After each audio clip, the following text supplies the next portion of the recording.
One more current affairs note. As you probably know, members of the United Nations are now seeking to criminalize criticism of religion. They call it defamation, but really it is, as you pointed out in the other story, criticism. Here's what I find really interesting.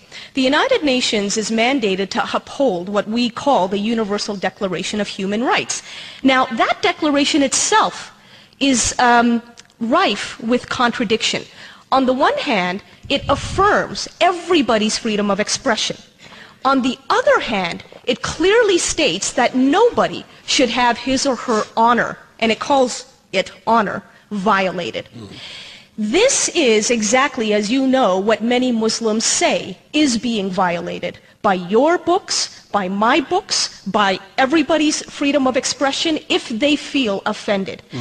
Given this contradiction between free expression on the one hand and the decree not to violate honor on the other, under the Universal Declaration of Human Rights, how do clear-thinking people navigate that paradox? Dishonorably. I mean, I think honor culture is a very dangerous thing, and we come from it. And the thing about, to put it very simply, Judeo-Christian culture has at its opposite poles sin and redemption. There's no original sin in Islam. There's no idea of original sin. So the question of sin and redemption doesn't exist. What exists instead at the opposite poles are honor and shame. Right.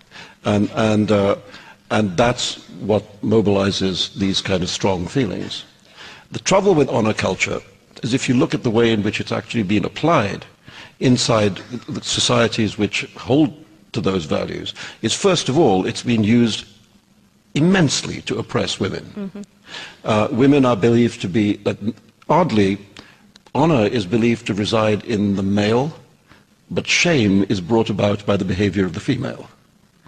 And so in order to prevent the man from being shamed by the behavior of the woman, you have to stop the woman doing more or less anything. Some of this is ludicrous and comical. I remember at the early days of the Iranian Revolution, when a number of bizarre issues like this were being debated by the Ayatollahs in Qom. One of the questions, this is seriously, this is not a joke.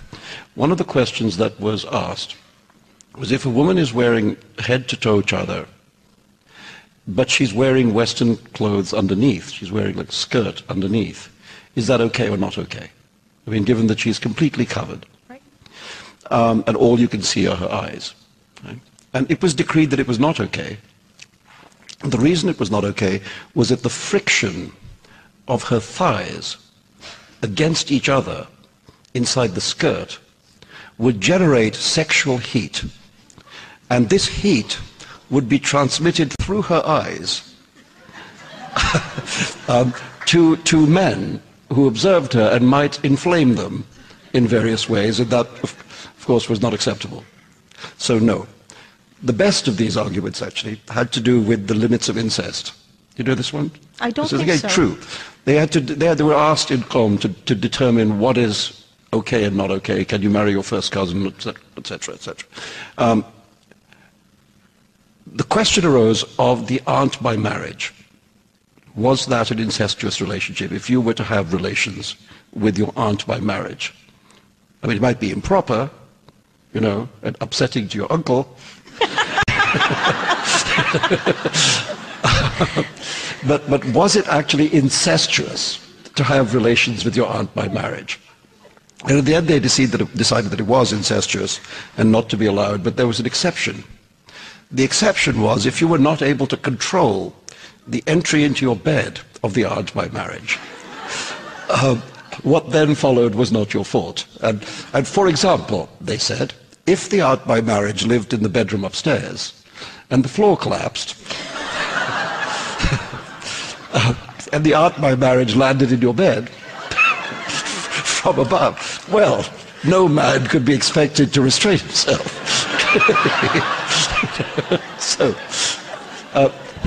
I'm telling you these as kind of funny stories, but you can see that the problem of honor culture leads to these kinds of appalling aberrations. Right. And at its worst, of course, leads to the phenomenon of honor killings, Yes.